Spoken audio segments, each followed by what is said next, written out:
দিনে দুপুরের সোনার দোকানে ছিনতাইয়ের ঘটনায় চাঞ্চল্য ছড়ালো। মঙ্গলবার বেলার 12:30 নাগাদ ঘটনাটি ঘটেছে গঙ্গারামপুর থানার ফুলবাড়ি এলাকায়। ঘটনার পর থেকে আতঙ্ক ছড়িয়েছে ব্যবসায়ী মহলে। স্থানীয় সূত্রে জানা গিয়েছে, ফুলবাড়ি বাসিন্দা অরুণ মজুমদার বাসস্ট্যান্ড সংলগ্ন এলাকায় তার সোনার দোকানদার রয়েছে।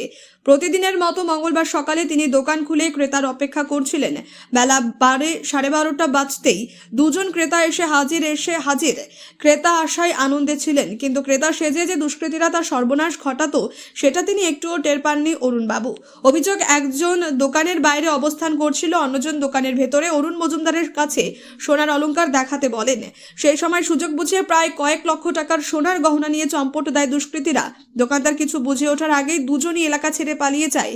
ঘটনার খবর দেওয়া হয় গঙ্গারামপুর থানায়। খবর পেয়ে গঙ্গারামপুর থানার বিশাল পুলিশ বাহিনী ঘটনাস্থলে পৌঁছে তদন্ত শুরু করে। দুষ্কৃতীদের খোঁজে তল্লাশি অভিযান চালানো হচ্ছে এবং এলাকার সিসিটিভি ফুটেজ খতিয়ে দেখা হচ্ছে। দিনের আলোয় এমন ঘটনায় এলাকায় ব্যাপক আতঙ্ক ছড়িয়েছে। ঘটনার পর দোকানে ভিড় জমায় এলাকাবাসীরা। এই ঘটনায় উদ্বিগ্ন হয়ে পড়েছেন এলাকার ব্যবসায়ীরাও।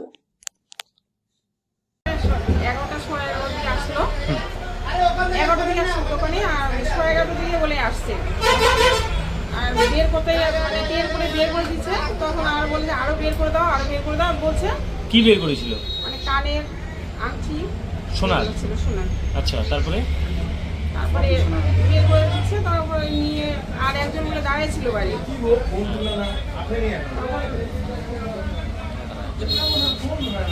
তারপরে হলো ইয়ে করলো। তারপরে আবার তারপরে বলছে আর একটা নিয়ে আসছে নাকি বললো। ওর বাবা বললো তো আমি অতটা ভালো করে বুঝতে পারলাম না। তখন মানে আরেকটা লোক দাঁড়াই ছিল, বলে যে আরো বের করে ওগুলো বলছে। বলার পরে তারপরে নিচে নামালো। কখন যে মানে নিয়ে নিচ্ছে বুঝতে পারিনি। আরো মানে অনেকগুলো কানে সব নিচ্ছে, নিয়ে পালিয়ে গেছে সঙ্গে সঙ্গে। পালাই জানি বলে ধীরে ধীরে হাঁটেই পড়ে চলে গেছে। আচ্ছা, মানে পালায়নি, ধীরে ধীরে হেঁটে চলে গেছে। দাম টাম কিছু দেয়নি, পয়সা টয়সা কিছু দেয়নি? না, দামটা কিছু দেয়নি। নিয়ে কখন যে মানে কে থেকে নিয়ে চলে গেছে। তারপরে নিয়ে গেছে, তারপরে চলে যাওয়ার পরে তারপরে মানে হাতিয়ে গেছে কিছু অনেকগুলো গনে। আচ্ছা, তারপরে কি বললেন? সেটা বন্ধ করে পাশে দোকান থেকে বাইরে গেল, দেখতে গেল নাই। একজনই ছিল? একজন ছিল, একজন বাইরে দাঁড়িয়ে ছিল, স্ল্যাবের উপরে দাঁড়িয়ে ছিল। আচ্ছা, দুইজন আসছিল? হ্যাঁ, দুইজন? হ্যাঁ, দুজন আসছিল। দুভরি? সেটা কি আংটি মালাটা তো না, শুধু আংটি কানের? আংটি, 5টা আংটি আর কানের নিচে কয়েক জোড়া কানের। ঠিক আছে। উনি ভদ্রলোক এখানে প্রত্যেকদিনই দোকান খোলেন, তো আজকেও দৈনিকের মতো আজকেও দোকান খুলতে গিয়ে দোকানে ওনার যে সোনার জিনিসপত্র সব এনেছিল, দোকানে গোছাচ্ছিল। ওই মুহূর্তে একজন খরিদ্দার আসে। দুজন এসেছিলো, একজন বাইরে ছিলেন বলছেন, যেটা বাইরে ছিল, একজন দোকানের ভেতরে ছিল। এবার জিনিস দেখছিল, জিনিস দেখতে উনি একটার পর একটা জিনিস দেখাতে যান। দেখাতে ফট করে যিনি দেখছিলেন আর কি, যিনি কিনতে এসেছিলেন, সে সম্পূর্ণ মালটা যতক্ষণই পেরেছে নিয়ে চম্পট হয়েছে। তারপরে তো এখানে উনি তো সঙ্গে সঙ্গে খুঁজতে বেরিয়েছিলেন, কিন্তু ওনাকে মানে যে নিয়ে গেছে আর কি, তাকে পায়নি, দেখতেও পায়নি, তাকে ধরতেও পারেনি। তার পরবর্তীতে পুলিশ প্রশাসন আসে।